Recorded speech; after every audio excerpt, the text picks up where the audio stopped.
piratería, fraude electoral, comprar sin factura y todo lo ilegal. Ey, dile no a la corrupción de corazón, a los fraudes, el chantaje, robos y evasión. Que las malas influencias no te hagan cambiar, no te dejes ensuciar, vive a lo legal. Hey, hey, a lo legal. Hey, hey, a lo legal. Bienvenido, honorable caballeros. Adelante. Tengo una propuesta que usted no podrá rechazar. En mi gran país tenemos una única reserva de agua que suple las necesidades de todas las personas y es este hermoso oasis.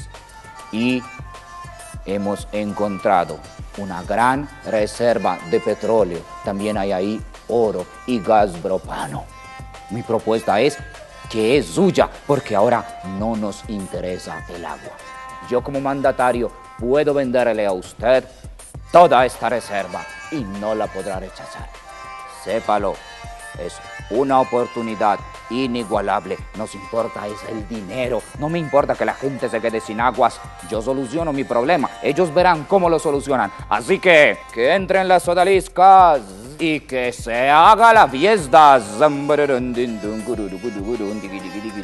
Adelante, eso, qué lindo que bailas, eso. Así. Con un corrupto en el poder, definitivamente no se puede creer, no se puede soñar, no se puede planificar, no se pueden desarrollar los planes de las comunidades y no se pueden potencializar los talentos de las personas. Es muy difícil frenar los impulsos de enriquecimiento que tiene un corrupto. Roba por debajo, favorece a sus amigos y familiares, cambia la ley o la acomoda para beneficio propio. La corrupción frena y atrasa a las comunidades, malgasta los recursos de los municipios y se roba los sueños, las oportunidades y las posibilidades de personas como usted y su familia. Él es Juan Carlos Escobar, un sociólogo que se dedicó al estudio y a la investigación de la política. Él hace parte del Instituto de Estudios Políticos de la Universidad de Antioquia, quienes desde hace 25 años vienen trabajando el tema de la corrupción, el conflicto armado, los partidos políticos y la democracia. ¿Quién mejor entonces que Juan Carlos para hablarnos de cómo gobierna un corrupto cuando está en el poder? Alguien que llega al gobierno probablemente ya está de alguna manera atado a algunos compromisos particulares en la campaña, por ejemplo. Entonces tiene que decir que le prometió al hijo del vecino una beca en tal parte y normalmente tiene que cumplirle, ¿no?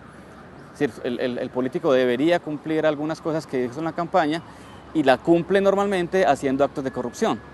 Uno escucha mucho que los funcionarios de los gobiernos, de algunas alcaldías en el país o en otras partes, cobran un porcentaje por hacer un contrato, por ejemplo. Y eso parecería que fuera un asunto normal, entre comillas, es decir, se cobra un 10% por la obra tal o cual y eso, y hay algunos que cobran el 15% y hay algunos que son un poco menos cínicos y cobran el 6%, ¿no? Entonces hay un asunto allí como que estuviera establecido en esas formas de hacer política ya en el gobierno que obviamente son corruptas, que tienen implicaciones en el ámbito del erario público y de lo público como tal y que pasan como consuetudinarias, ¿no? También es muy usual ver que cuando se llega al gobierno, cuando se está en el gobierno, pues hay una idea que dice por ahí que uno gobierna con los amigos, ¿no? Y que uno gobierna no solo con los amigos, sino con los familiares. Lo que pasa es que eso en un país como este se ha extremado.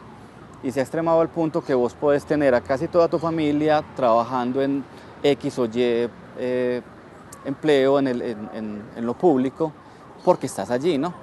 Obviamente es una desviación también de la democracia, afecta las formas de democracia, afecta la igualdad, por ejemplo, de oportunidades, porque si no sos familiar o cercano al círculo del personaje que llegó al poder, pues no puedes acceder a algunas cosas allí, ¿no?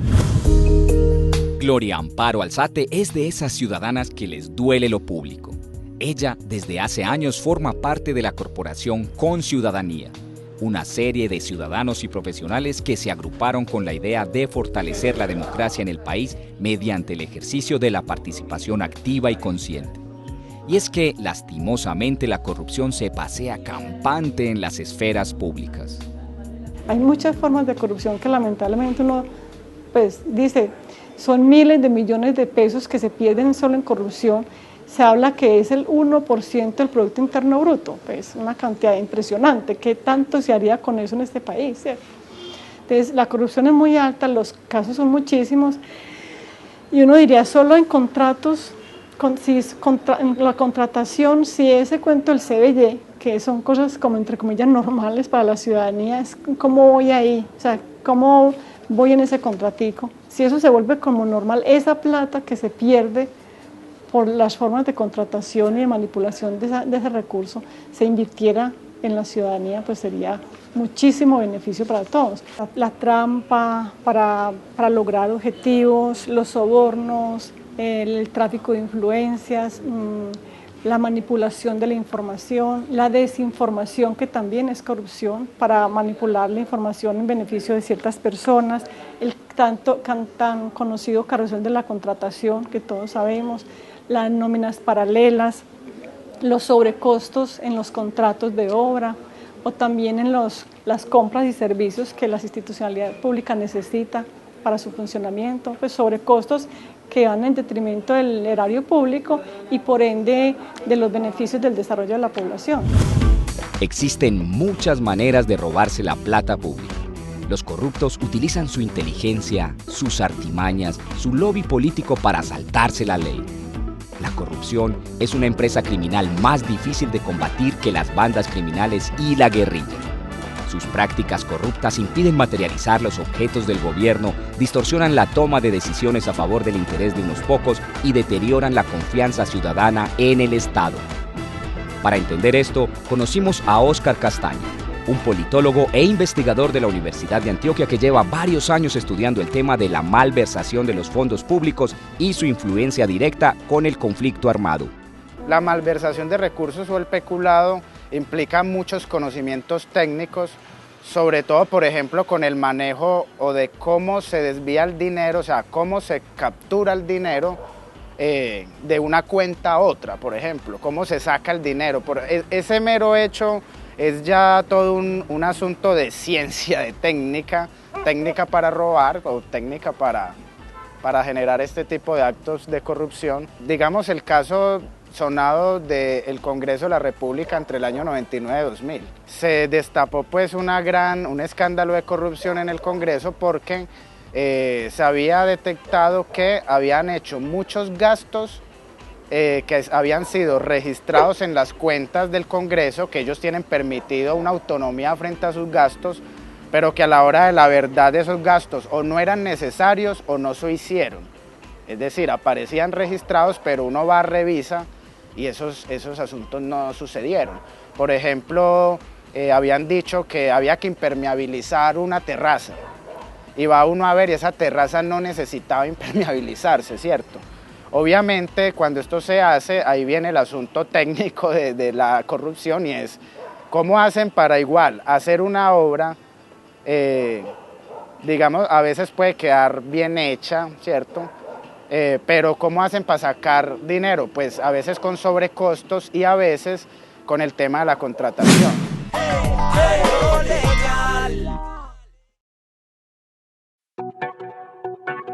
El dinero público se lo pueden robar de muchas maneras, a través de fundaciones, a través de obras sociales, a través de obras públicas, inventando obras públicas o haciendo las obras públicas a medias. Eso siempre ha existido en toda la República, que los tipos corruptos siempre se han robado el heraldo público. De pronto algún alcalde que tenga, que haga un contrato de esos y reciba alguna comisión por hacer este tipo de trabajo. ¡Hey! Otro pocos de whiskies. ¡Ay, ay, ay, ay! Eso es.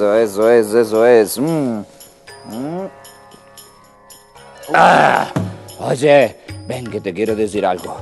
Ay, ¿sabes? La gente se va a quedar sin agua porque vendí el oasis. No importa. Y también se quedaron sin oportunidades porque me gasté el erario que tenía para 6 meses más de administración, porque yo como presidente de esta nación tomo las decisiones sin importar quién piensa qué. Sigan bailando, sigan bailando. Tengo muchísimo dinero, mucho para traer todo lo que quiera. Más tarde voy a traer elefantes en vuelo charter y jirafas también. Y voy a armar un gran zoológico en el desierto. Mi próximo negocio será vender arena del desierto. Muy bien, puedes irte. Ah, espera, una foto por acá. Eso. Foto. Eso así, aquí. Bailarinas, vengan para acá, más música. Eso. Allá, eso, muy bien, eso. Adiós. Llévate esto, tiene incrustaciones en oro. Te lo regalo también.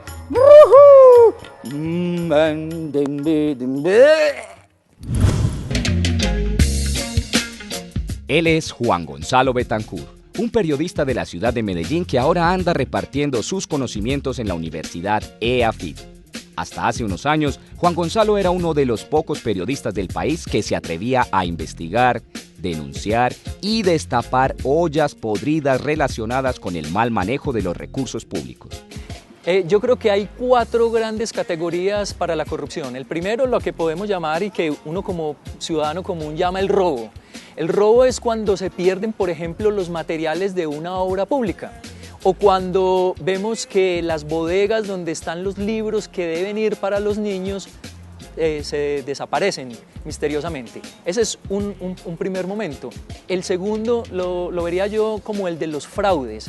El de los fraudes es cuando se utiliza documentación falsa para acceder, por ejemplo, a contratos o a beneficios del Estado. El caso más reciente, estos días ha sonado bastante, los fraudes en el ejército para unas pensiones.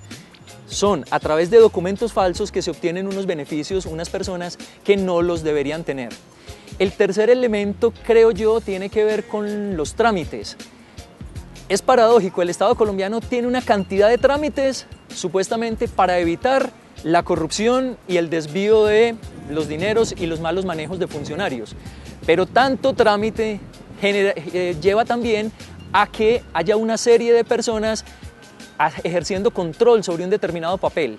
En todo ese proceso es donde empiezan a pedirle plata al ciudadano y donde el ciudadano también acepta dar ese dinero. Y un cuarto muy delicado es el de la contratación. Aquí es donde se dan, creo yo, los más grandes fraudes en dinero. Entonces, por ejemplo, en las licitaciones que son amañadas. Aquí en Medellín hubo hace unos 15, 20 años, en un edificio muy importante público de la ciudad, una licitación amañada, en donde decían que, por ejemplo, el mobiliario del edificio tenía que tener unas determinadas características. Esas características solo las podía cumplir una empresa. Eso es una licitación amañada, cuando no hay claridad, cuando no hay igualdad en las reglas para todos los que quieran participar, sino que está dirigida a que se la gane una persona o una empresa. El papel del gobernante, del funcionario y en general del que ocupa un puesto en el Estado debería ser propiciar el bienestar de las comunidades. Sin embargo, cuando la corrupción está en el poder, se pierde la plata, se malinvierten los recursos, se evade la ley, se manipula la información, se generan encuestas de percepción falsas y se generan años de atraso en las comunidades. Primero, el gobernante tiene que entender que no es un poder absoluto, ¿sí? Que el gobernante fue puesto ahí por una ciudad, por un pueblo, por una ciudadanía, que es en últimas quien debería tener el poder. Un poco el gobernante es un, digámoslo, voy a decirlo muy coloquialmente, es un mayordomo de una finca. O sea, ese lo elige un pueblo, pero quien debe gobernar, pues quien tiene el poder es el pueblo, ¿sí? Y el pueblo es el que decide, debería tener la posibilidad y la capacidad de decidir, pero en Colombia no tiene ni la posibilidad, porque las leyes son muy restringidas, ni la capacidad organizativa y de incidencia política para poder generar relaciones distintas con el gobernante y hacer un control social y político. Entonces tendríamos que formar a la ciudadanía en la cultura ciudadana, ¿cierto? Desde la ciudadanía, cómo la gente entiende que lo público es realmente público, que me pertenece, que los recursos públicos salen de mi bolsillo, de cada uno, ¿cierto? Y que por lo tanto yo debería tener las posibilidades de incidir frente a ese recurso para que sea bien administrado. Pero igualmente desde el gobierno tiene que haber realmente conciencia y voluntad política para que la gestión sea transparente. Normalmente la gente dice en la calle, no es que como yo no voté por ese candidato, entonces yo, ¿cierto?, no me acerco a la administración, no voy porque no tengo la atención que requiero. Es como si el gobernante que se elige gobernara para una parte de la población. Y eso es como, entre comillas, normal, ¿no? Eso no es normal. El gobernante se elige para gobernar y para beneficiar en el desarrollo a toda la población en un territorio. Pero eso es lo que aparece en la mentalidad de la gente cuando llega un candidato, como una parte de la población se excluye de ese gobierno, pues porque de hecho se siente excluido, pero además es verdad. También uno sabe que el gobernante lamentablemente empieza a gobernar con y para su gente. Esa gente que supuestamente lo lleva al poder. Y lo hace con un asunto muy complicado, y es que lo hace, pues digo yo, muy, entre comillas, a puerta cerrada. Es decir, la información en un gobernante que es corrupto, la información no es fluida, la ciudadanía no tiene acceso a la información, no tiene posibilidades de hacer control social, de organizar veedurías. Cualquier acción de control social es vista de manera negativa, ¿cierto? Se estigmatiza.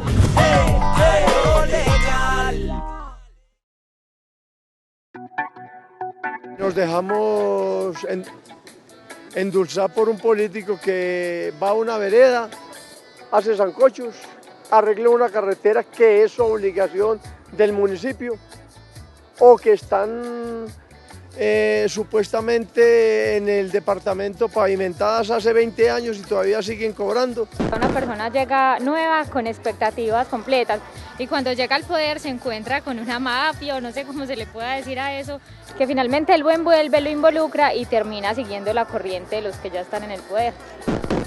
Pienso que lo que pasa es que el tráfico de influencia a veces no los deja cumplir, tal vez tengan buenas intenciones, pero la gente que maneja el poder no los deja hacer lo que ellos de verdad quieren y les obligan a llevar la plata al municipio a otras cosas.